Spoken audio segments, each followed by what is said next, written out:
Well, now to those purchase limits in place here in the Valley. Some places restricting how much water customers can buy. Cleaning products as well. We have been receiving a lot of calls from viewers with questions about stocking up on supplies and whether to avoid large gatherings. Channel 5's Taylor Winkle went on the hunt for answers.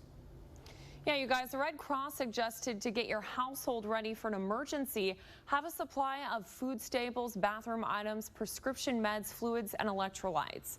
The CDC suggested that during an outbreak, discourage teens from gathering in public places to help slow the spread. But in the Valley so far, we aren't having an outbreak or an emergency. We asked if these steps are necessary for us now since we don't have any local cases of COVID-19. Just trying to stock her fridge like she always does. When I saw that, it's like, where's all the water? There's no water. Zulima Lopez was able to get her hands on a couple cases of bottled water tonight after hearing it was in short supply. Why? The coronavirus scare. I think it's kind of silly, taking it to that extreme. With the antivirus and the Clorox, the cleaning wipes, and it's like, it's not a disaster here. Some retailers limiting the number of bottled water cases you can buy to make sure there's enough to go around. HEB also expecting an increase in demand for sanitation supplies. They're temporarily setting a limit for those too.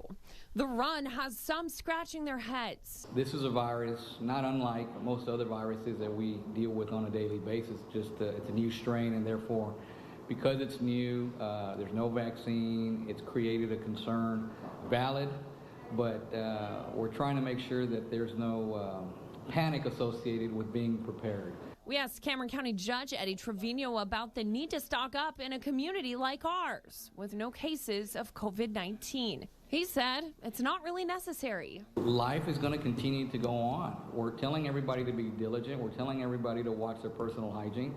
Other than that, there's not much more you can do. We also asked about avoiding large public gatherings like spring break, concerts, and other outdoor events scheduled around the Valley.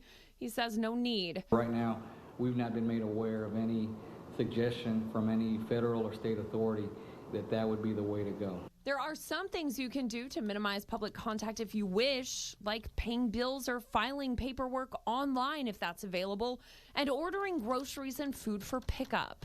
In the end, he urges people not to panic. But back at the grocery store, Lopez does have one positive for the rush to buy. Hurricane season is right around the corner. They'll be all stocked up, so that's the good thing about that.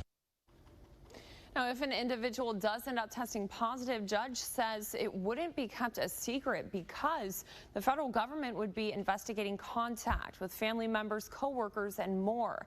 And just as in other Texas counties and states, the government would make an official announcement. Reporting in the studio, Taylor Winkle, Channel 5 News at 10.